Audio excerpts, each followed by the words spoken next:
पवित्रा पुत्रदा एकादशी की कथा। मित्रों, सादर जय श्री कृष्ण। हमारे YouTube चैनल में आप सभी का बहुत बहुत स्वागत है।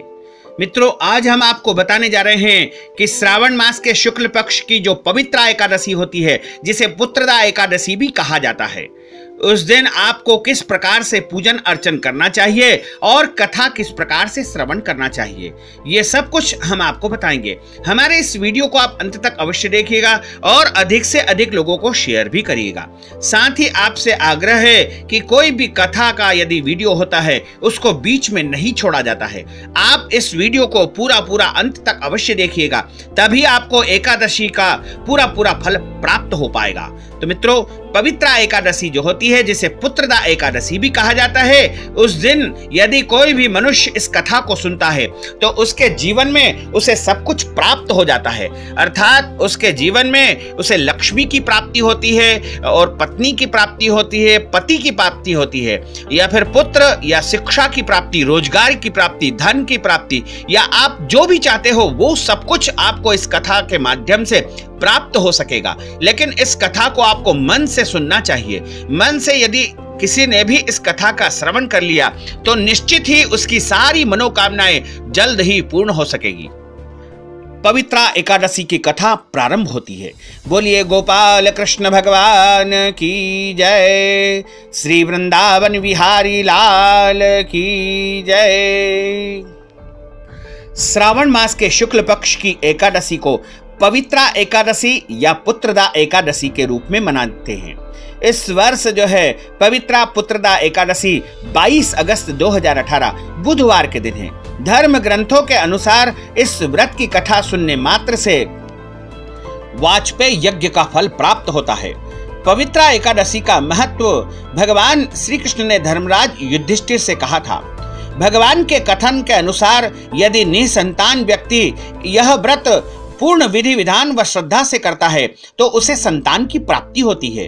अतः संतान सुख की इच्छा रखने वालों को इस व्रत का पालन करने से संतान अवश्य ही प्राप्त होती है और मनचाही संतान उसको प्राप्त हो सकती है।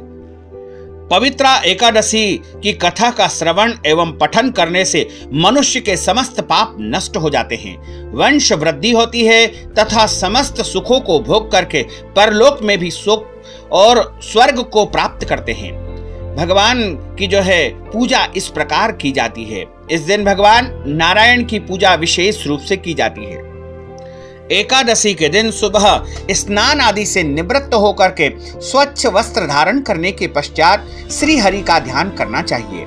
सबसे पहले धूप दीप आदि से भगवान नारायण की अर्चना की जाती है। उसके बाद फल फूल, नारियल, पान, सुपारी, लौंग, बर, आंवला और तुलसी आदि व्यक्ति अपनी सामर्थ्य अनुसार भगवान नारायण को अर्पित करते हैं। पूरे दिन निराहार रह करके संध्या समय में कथा आदि सुनने के पश्चात फलाहार किया जाता है। इस दिन दीप दान करने का भी महत्व है। इस दिन भगवान विष्णु का ध्यान एवं व्रत करना चाहिए। विष्णु सहस्त्र नाम का जप एवं एकादशी की कथा का श्रवण एवं पठन करना चाहिए।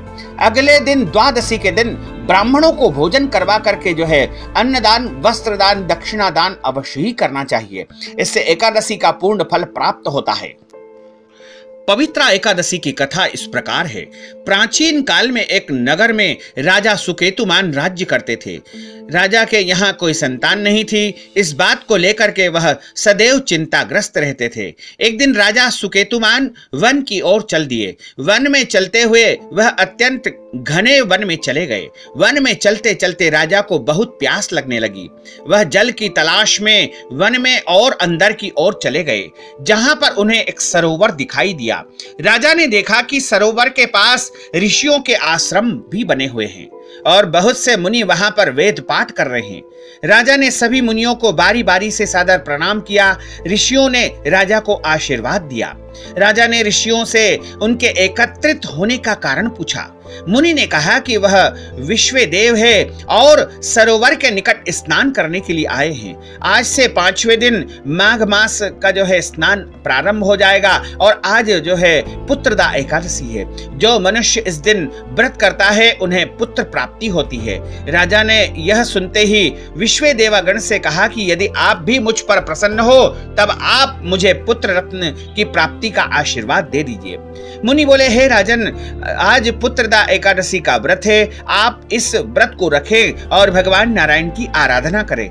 राजा ने मुनि के कहे अनुसार विधिवत तरीके से पवित्रा एकादशी का व्रत रखा और अनुष्ठान किया। व्रत के शुभ फलों द्वारा राजा के यहाँ संतान की प्राप्ति हुई। इस प्रकार जो व्यक्ति इस व्रत को रखते हैं उन्हें पुत्र की प्राप्ति होती है या पुत्र की उन्नति यदि किसी प्रकार से रुकी हुई हो तो वह होने लगती है। साथ ही साथ पुत्र की लंबी आयु होती है और पुत्र यदि आपको प्राप्त हो चुका है लेकिन किसी प्रकार से वह आपसे दूर चला गया है तो वह भी आपके पास पुनः लौट करके आ जाएगा। संतान संबंधी जो भी बाधाएं आती है वह इस व्रत को रखने से दूर हो जाती है। जो मनुष्य इस व्रत के महात्म्य को सुनता है उसे मोक्ष की प्राप्ति होती है। इस व्रत के नाम के अनुसार ही इसका फल है। जिन व्यक्तियों को संतान होने में बाधाएं आती है अथवा जो व्यक्ति पुत्र प्राप्ति की कामना करते हैं उनके लिए पवित्रा एकादशी, पुत्रदा एकादशी बहुत ही शुभ फलदायक होती है। इसलिए संतान प्राप्ति के लिए इस व्रत को व्यक्ति को विशेष रूप से करना चाहिए जिससे उसे मन वांछित फल की प्राप्ति हो सकेगी। तो मित्रों, आपने जो है पवित्रा एकादशी की कथा का इस प्रकार श्रवण किया।